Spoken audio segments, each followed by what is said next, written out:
my God, guys. Rhea Ripley has just become the newest member of Judgment Day. I just finished watching WrestleMania Backlash, guys, and a pretty decent show from top to bottom.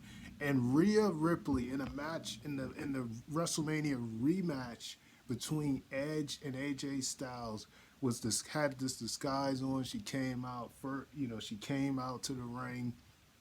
First, Damon Priest came out, but he stood a few blocks from the from coming into the ring because he was banned from ringside, but he still came out. And I knew something like this was gonna go down. I was like, even if Damon Priest don't interfere, something's gonna happen. So he comes out, he stands, uh, you know, close to the ringside where he wants to come in, but he doesn't come in. Then Finn Balor comes out and starts beating him down. Then somebody's with a hooded mask comes and still attacks AJ Styles. At this point, AJ Styles, he's already hit Edge with his style clash. Edge is already kicked out of that. Edge hit him with the spear. He's kicked out of that. So he was, he was trying to climb on the top of the ring post because he wanted to hit that phenomenal form. The same thing he tried to attempt at WrestleMania, which of course he didn't get the hit because he was distracted by Damian Priest, who became the first member of this faction who caused him to lose with a spear from midair at WrestleMania. And then this time, out comes somebody for hoodie. And just from the pants, when I seen it, the first thing I said was it looked like it could be Rhea Ripley. And then when she took off her mask, it was. And what a pop she got, guys. After recently just turning heel at a matter about 2-3 weeks ago when she turned against Liv Morgan after they lost to Sasha Banks and Naomi in a women's tag team title match. She turned back heel, and after just doing that after a week or two ago, 2 or 3 weeks ago, now she is the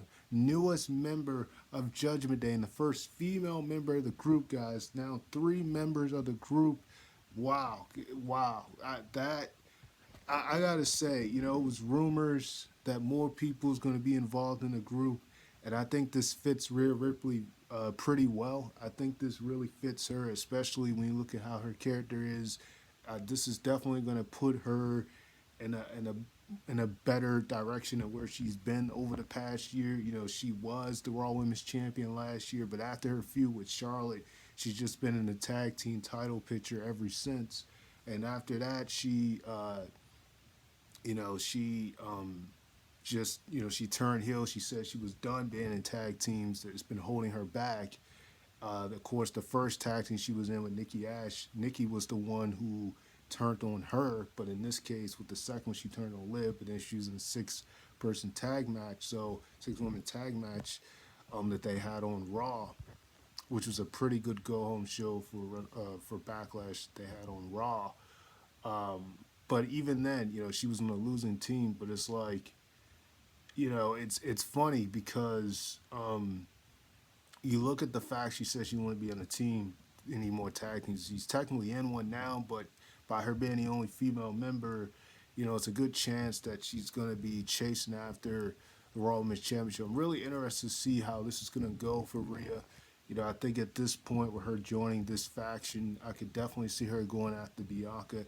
I don't think it should happen this soon because then it's like it's kind of a tricky situation because you do want to see Bianca in a pretty big feud, especially because it looks like the Sandra thing was just kind of a placeholder feud, like, because they had the match on Raw, they didn't have it. They didn't have it at Backlash tonight, so WrestleMania Backlash tonight, so it kind of seemed like a filler feud, but maybe that's the direction they go with Bianca next. Now that Rhea's in this group, it'd be interested to see. I could definitely see her going after Bianca for the belt soon, earning a shot, or challenge her for the belt, earning some way to face her at some point. But yeah, this is a huge step for her. She definitely needed a boost, especially from where she's been over the past year. So that was a big surprise. Uh, I've heard that she was going to be one to join them, and that's exactly what happened here, guys. That was big for me. I got to see her out there, man. So now you got an extension of Judgment Day. First, you had Damian Priest, who he was the first one to join at WrestleMania side with Edge. She helped Edge defeat AJ Styles, and I really didn't think, I knew some interference was going to happen. At the same time, I kind of felt bad for AJ Styles because that's two losses in a row to Edge. You would thought that they would have at least given him one win against Edge, but it looks like with this mixture of Rhea Ripley in the mix, you start to wonder if this feud is going to continue, or if this is going to be an extension for them. It's interesting to see how they're going to do this because now AJ has lost not once but twice to Edge. So it kind of just seems like, is it really a reason to continue to feud? I don't know. But then at the same time, you also keep in the fact that there's been times where guys have lost twice, 2 times in a row, and they still kept the feud going. So perfect example, AJ beat Cena twice. Their first 2 matches, he beat him with interference the first time, beat him clean at SummerSlam the second time, beat him Money in the Bank the first time, 2016.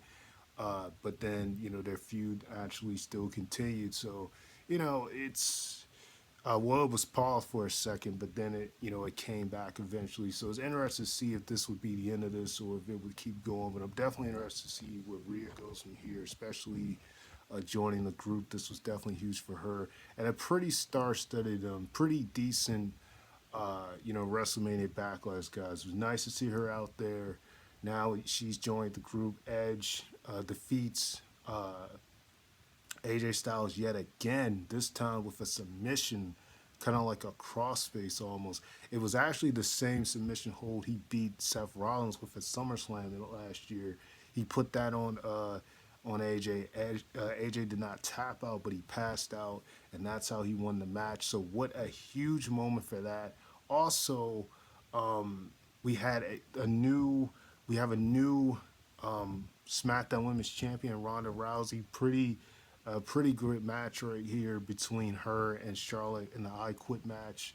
She made Charlotte tap out after putting her in the armbar with the steel chair wrapped around her arm, made her say she quit, in a really decent match between these two. Actually got, Cole actually mentioned in commentary how she got retribution on the Kendall sticks that Charlotte kept hitting her with at Survivor Series 2018. So that was a nice little callback there, seeing that happen. Like I said, the fans was chanting for tables. They didn't get any tables, but I definitely thought the match was good for what it was. And I actually thought that match, especially looking at the results, that would have main evented, especially because, with that being the only title on the line. But that was not the case. But still, I thought it was, excellent for what it was.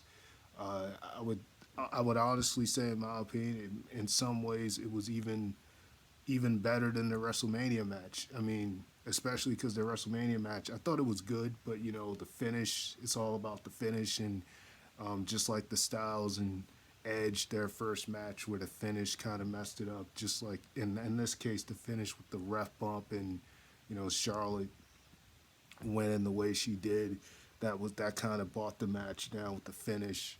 And even with the AJ Styles and Edge finish this time too, it was kind of yet again another crazy finish. But going back to the Ronda and Rhea thing, the Ronda and Charlotte thing, another decent match here.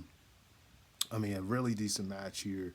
Ronda wins the SmackDown Women's title match. I definitely don't think this is the end of the feud. I think with Hell in a Cell being next month, I won't be surprised if they do this match again as, like, I guess the rubber match. Technically Ronda's already beaten her twice if you count her DQ win at Survivor Series 2018, but I won't be surprised if they have a rubber match at Hell in a Cell and like that actually puts an end to the feud, because I could definitely see them going a trilogy for third match at this point, especially with how intense this match was. They just kept yelling, screaming at each other, asking the ref to get to them and say quit, and Ronda obviously was not going to quit. She even wrapped Ronda around. It was one point in the match where she chased Ronda and they got on the rails and she wrapped around there. And it kind of reminded me of when Sasha beat her the second time. She won the Raw Women's Championship the second time back in 2016. She locked her in when she locked her in her the bank statement and made her tap out. except in this case, she was trying to get her to say, "I quit," doing that same thing. So that was an interesting spot right there in the match. And you had the candlestick war I mentioned. You had the spot where she threw her into the ring post, threw Ronda to the ring post. So it was definitely really intense. She even managed to put the figure eight on Ronda, but Ronda got out of it. The first time Ronda had her in the armbar, and she had her arm dangling all the way, laying down on the floor. So I thought that was pretty crazy. That whole spot in the match, but like I said, decent match right there. Ronda, the only title match on the whole show, but she's the new SmackDown Women's Champion, so congrats to her. I thought that match was really good. Um, I thought it was actually just as good as their first match at Survivor Series that they had up until the finish. But yeah, so decent match we did them two. We got a new Raw Women's Champion. Rhea joins Judgment Day. We got the main event was excellent. Bloodline, defeats Matt Riddle, uh, Randy Orton, and Drew McIntyre. I really thought that they were going to win this one because you figure if Drew is the next challenger, the next guy that they're trying to get to face Roman, for some reason, I actually thought they were going to have them win this, so that way you can build towards Roman and Drew at perhaps Hell in a Cell or maybe Money in the Bank, but that was not the case here. Uh, I wasn't really surprised to see the Bloodline won, but at the same time, I felt like, if they were going to build towards Drew being the next challenger, it would have made more sense had they won. But maybe there's a different way he's gonna get the shot. I'm not sure, but it was still an amazing match. Still, Randy Orton hit a trill of RKO's.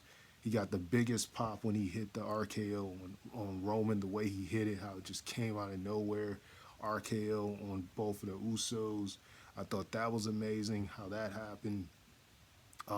It actually started off just like a normal, solid six-man tag match like Raw or SmackDown, but it really picked up in the last, I would say, the last 5 to 10 minutes. 5 to 10 minutes, it really started to pick up. Roman didn't do as much in the beginning. He, was mostly standing at ringside, and the Usos was mostly doing most of the heavy lifting in the beginning. But Roman, when he did finally start to get involved, he finally brawled with Drew, and that was a pretty big encounter. Drew actually managed to hit a Claymore on Roman after he was showboating with his titles.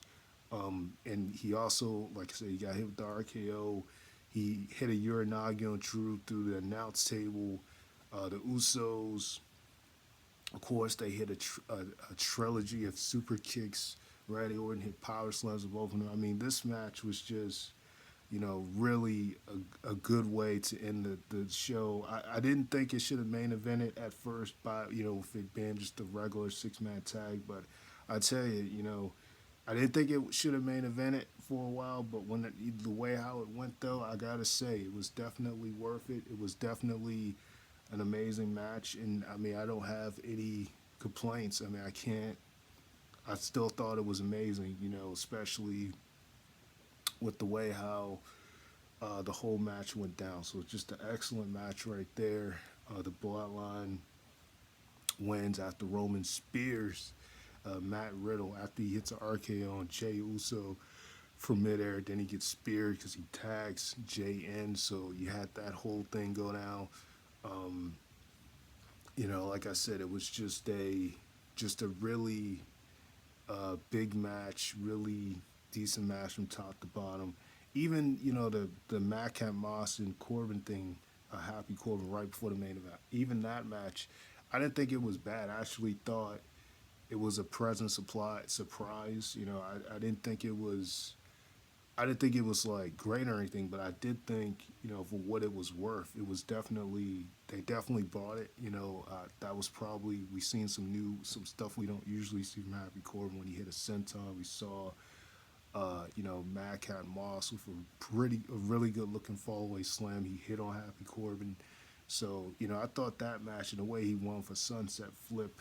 type of pin. I thought that was a big way. The crowd actually popped when he won that match. So I didn't think it should have been, that close to the main event. It was kind of weird how they did the match card for this, but excellent, decent match right there between those two. With Riddick Moss or Mac MS, whatever you want to call him, getting his win over Happy Corbin. I thought that was good. When he hit the deep six though, it almost looked like it was almost a 3 count, but he kicked out just in time when Happy Corbin hit him with that. So those two, they definitely had a really decent match with each other. Um, Even with the opener, Cody Rhodes and Seth Rollins, excellent match right there. Seth loses once again, so you really got to start to wonder if this feud is going to continue. Where does Seth go from here? 2 losses in a row to Cody Rhodes, so where does Seth go from here at this point? He's lost twice to Cody, so that was, a pretty. I didn't expect that to open the show, but it did, and I gotta say it was a great way to open the show. Cody Rhodes beat Seth once again. We also had Bobby Lashley almost like right after that. The match, I would say for what it was worth, it was good for what it was. Good, not great. Probably the biggest pop they've given, for Lashley, especially in this match. The crowd was really chanting for Bobby here. He managed to put him in a hurt lock. He managed to hit him with a spine buster. Couldn't pick him up all the way, but managed to hit him with a spine buster. So pretty good showing with Bobby. He even kept hitting him in the corner several times. Almost got a few good shots with a leg drop, with a kick to the leg, and it was ultimately a distraction with MVP to help them win the match. When he hit him with his cane, hit Bobby with that. It was actually one point in the match where Bobby tied his arms around the ropes and kept just hitting him with his arm tied around the ropes. So that was good for what it was. Like I said, I wouldn't say that probably was the weakest match on the show, but overall though, I really would say like every match was, really for this show, really pretty good. Good to great. The main event excellent. The opener excellent. Everything in between, it was solid. Definitely pretty big show. Rhea, like I said before, joins Judgment Day and WrestleMania Backlash. I don't think I'm missing anything. I'm pretty sure that's, I got all the matches. You got a new SmackDown Women's Champion, Ronda Rousey. You had the Riddick and Madcap Moss beating Happy Corbin. You got Bobby beating Almas. Almas beating Bobby this time. You got Cody beating Seth yet again. The 6-man tag. You had that whole thing go down. So, like I said, pretty decent match from top to bottom. Roman really just hit like a couple of Superman punches and then spear. He hit a Superman punch. I think it was on Matt Riddle. He hit that on him at one point. So, like I said, just a excellent main event there. And yeah, that's pretty much it, guys. Should be interesting to see where they go from here with that, as far as that's concerned. But yeah, that's pretty much it, guys. Sign off here, Mr. Flex, and just like I reviewed, did a small little snippet on Under Siege yesterday. I had to do it again on WrestleMania Backlash because I definitely had to talk about Rhea Ripley and stuff, trying to keep the wrestling content going. But sign up here, let's flex, and like, comment, subscribe, and that's it, guys. I'm out. Peace.